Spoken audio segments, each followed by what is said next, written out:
नमस्कार दोस्तों, हरे कृष्णा, राधे राधे। कैसे हो आप सब लोग।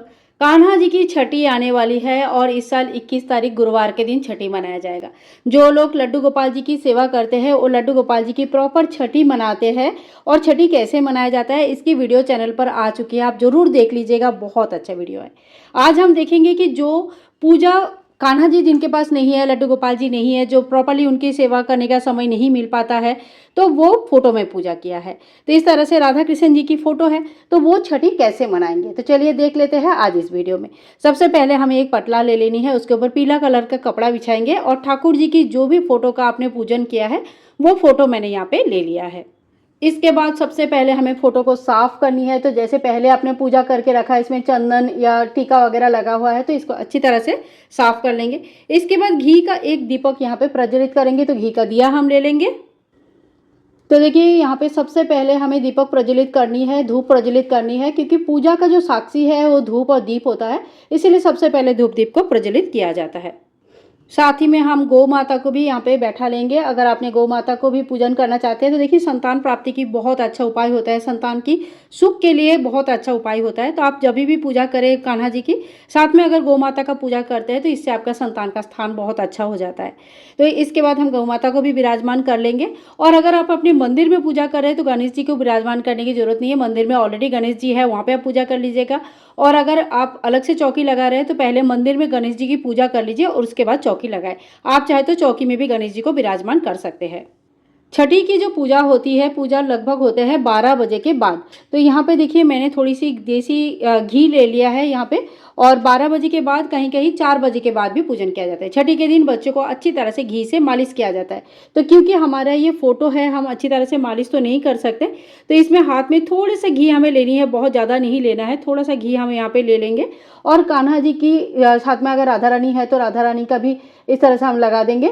और कान्हा जी के चरणों में इस तरह से हम घी लगा देंगे। ये एक शगुन हो जाता है कि हम घी से ठाकुर जी की मालिश किया है। घी से मालिश करने के बाद ठाकुर जी को, जो लड्डू गोपाल जी हैं, उनको प्रॉपर्ली दूध में डुबकी लगाया जाता है 3 बार। लेकिन यहाँ पे फोटो में हम नहीं कर सकते, तो इसके लिए हम कैसे पूजा करेंगे देख लेते हैं। तो देखिए यहाँ पे एक पात्र में मैंने थोड़ा सा दूध ले लिया है। थोड़ा सा दूध आपको ऐसे ले लेनी है और एक पात्र अलग से ले लेना है। अब एक चम्मच हम ले लेंगे। अगर ठाकुर जी की जो चम्मच है, आपने जो यूज़ करते हैं वो वाला चम्मच मत लीजिएगा, जो ठाकुर जी की पूजा के लिए यूज़ होता है ऐसा चम्मच लीजिए। इसके बाद इससे इस तरह से हम 3 बार घुमाएंगे, 3 बार घुमा के यहाँ पे छोड़ देंगे। तो इस तरह से ठाकुर जी को जैसे 3 बार डुबकी लगाया जाता है, इसी तरह से हम 3 बार डुबकी लगा कर भाव करके ठाकुर जी को इसी तरह से दूध से स्नान करा देंगे। तो इसी तरह से भी आप चाहे तो ठाकुर जी की पूजा कर सकते हैं। अब ये प्लेट हम यहाँ से हटा लेंगे और जो बाकी बचा दूध है ये आप चाहे तो भोग स्वरूप ग्रहण कर सकते हैं या कोई भी चाय वगैरह बनाने में यूज़ कर सकते हैं। अब इसी तरह से हम जल ले लेंगे और जल को भी ऐसे ठाकुर जी के चारों तरफ ऐसे 3 बार घुमाएंगे और जल से, शुद्ध जल से स्नान हो जाएगा। तो जब हम फोटो में पूजा करते हैं तो फोटो को तो हम स्नान करा नहीं सकते, तो इस तरह से फोटो की पूजन किया जाता है। तो इस तरह से भगवान का स्नान हो जाता है, भाव का स्नान होता है। और ये जो जल है ये तुलसी दल में आप डाल सकते हैं। इसके बाद हम राधा रानी का, कान्हा जी सबको टीका कर देंगे। तो सबसे पहले चंदन से टीका करेंगे, कान्हा जी को इस तरह से चंदन से टीका कर देंगे। और गौ माता अगर आपने पूजा में रखा है तो गौ माता और बछड़े को भी टीका करने हैं। साथ में जो हमने धूप और दीप प्रज्वलित किया है इनको भी टीका कर देंगे। राधा रानी अगर आपके फोटो में है तो उनका भी विधिवत पूजा करनी चाहिए। कभी भी जब राधा रानी साथ में होंगे तो साथ में उनका विधिवत पूजा होना चाहिए। इसके बाद देखिए वस्त्र स्वरूप हम कलावा चढ़ाएंगे। तो कलावा जितना चाहिए उतना आप पहले निकाल लीजिए और फिर कलावा के ऊपर थोड़ी सी हम इत्र लगा लेंगे। इत्र लगाने से शुक्र ग्रह बहुत स्ट्रांग होता है, इत्र लगाना बहुत अच्छा होता है। आप चाहे तो फोटो में भी थोड़ी सी इत्र लगा सकते हैं। मैंने यहाँ पे कलावा में ही इत्र लगा लिया है। और अब जो ये वस्त्र स्वरूप कर कलावा भगवान को चढ़ा देंगे। ओम वस्त्रम समर्पयामि, इस मंत्र का जप करते हुए हमें भगवान को वस्त्र स्वरूप कलावा चढ़ानी है। तो यहाँ पे राधा रानी और कान्हा जी को मैंने वस्त्र स्वरूप कलावा चढ़ा दिया है। इसके बाद देखिए कान्हा जी की पूजा कभी भी तुलसी दल के बिना संपूर्ण नहीं माना जाता है। तो हमें कान्हा जी को तुलसी दल अर्पण करना है। आपके पास फूल है तो आप फूल जरूर अर्पण करें। पीला रंग भगवान को बहुत प्रिय होता है, इसीलिए अगर आपके पास पीला रंग का फूल है तो आप पीला रंग का फूल अर्पण करें। नहीं तो जो भी फूल आपके पास अवेलेबल है आप वही फूल अर्पण कर सकते हैं। तो यहाँ पे ठाकुर जी को मैंने पीला रंग का फूल अर्पण कर दिया है। इसके बाद आज के दिन भगवान को काजल लगाया जाता है। इसके लिए जो भगवान का ही जो चम्मच होते हैं वो ले सकते हैं, न्याय चम्मच भी ले सकते हैं। चम्मच को इस तरह से दिया के ऊपर अगर आप उल्टा करके करके पकड़े, थोड़ा सा कुछ सेकंड्स के लिए हमें पकड़ना है, हार्डली 2-3-4 सेकंड 5 सेकंड तक इसमें काजल बन जाता है। तो देखिए जितने देर में मैंने बात किया उतने देर में काजल बन के बिल्कुल तैयार हो गया। तो इस तरह से काजल बन के तैयार हो जाएगा। ये काफ़ी गर्म है, इसको थोड़ी सी हम ठंडा कर लेंगे और फूंक मार के ठंडा नहीं करना है, ऐसे ही आप छोड़ दीजिए तो थोड़ी देर में ये ठंडा हो जाता है। ठंडा होने के बाद देखिए हल्का हल्का करके हमें इस तरह से काजल ले लेनी है। अब ये काजल हमें कान्हा जी को लगाना है, तो सबसे पहले दोनों आंखों में लगानी है इस तरह से। राधा रानी को भी हम लगा देंगे क्योंकि साथ में ही राधा रानी का भी फोटो है, इसीलिए उनको भी लगाएंगे। और यहाँ पे हाथों में लगा देंगे, दोनों के हाथों में लगा देंगे, पैरों में लगा देंगे। तो जैसे बच्चों के तलवे में, पैरों के तलवे में लगाया जाता है, टीका लगाया जाता है, तो इसी भाव से हम कान्हा जी को इस तरह से काजल लगाएंगे। काजल लगाने के बाद कान्हा जी को नज़र उतारा जाता है। तो नज़र आप अपनी तरीके से उतार सकते हैं, जैसे भी आपको नज़र उतारना होता है। और नहीं तो देखिए बहुत अच्छा उपाय होता है, आप मोर पंख से इस तरह से कान्हा जी को हवा करें। मोर पंख से हवा से जो है ना नेगेटिविटी दूर होता है। तो इस तरह से कान्हा जी का हम नज़र उतार लेंगे।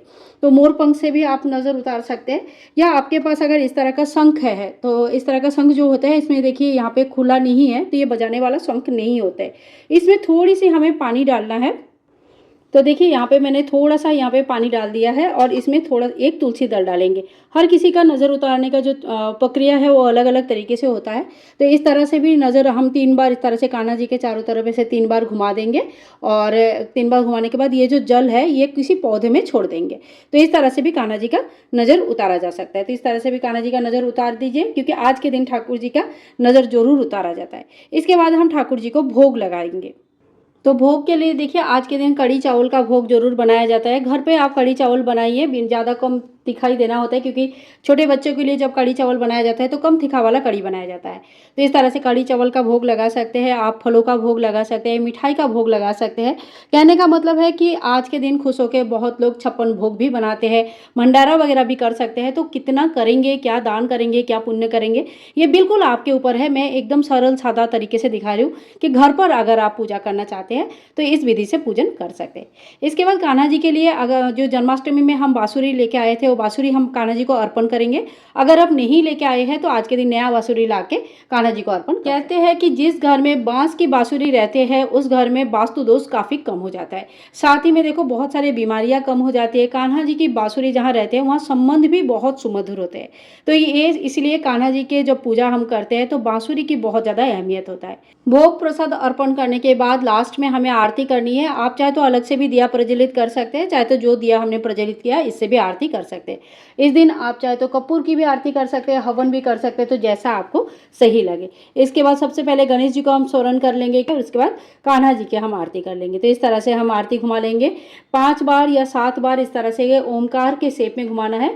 जो नियम है वो है 7 बार इस तरह से भगवान के सामने ओमकार के शेप में आरती घुमाना। इससे आरती कंप्लीट हो जाती है। आरती पूरे घर में घुमाइए, बच्चों को दीजिए और कान्हा जी के आशीर्वाद प्राप्ति कीजिए। मतलब कान्हा जी को हमें आरजी करना है कि हे भगवान आपके आशीर्वाद सदा सर्वदा हमारे ऊपर रहे। फ्रेंड्स, इसी तरह से हमें संपूर्ण पूजन करनी है। किस तरह से, अगर आपके पास लड्डू गोपाल जी नहीं है, फोटो में पूजन किया है, तो इसी तरह से बहुत ही सरल विधि से आप घर में छठी पूजन कर सकते हैं, कोई दिक्कत नहीं आएगी। अगर वीडियो थोड़ी भी पसंद आई है, थोड़ा भी अच्छा लगा है, कुछ भी अच्छा लगा है, तो प्लीज़ ज़्यादा से ज़्यादा शेयर कीजिएगा और चैनल को सब्सक्राइब करके रखिएगा इसी तरह का और वीडियोज़ के लिए। मिलूंगी नेक्स्ट वीडियो में, तब तक के लिए हरे कृष्णा, राधे राधे।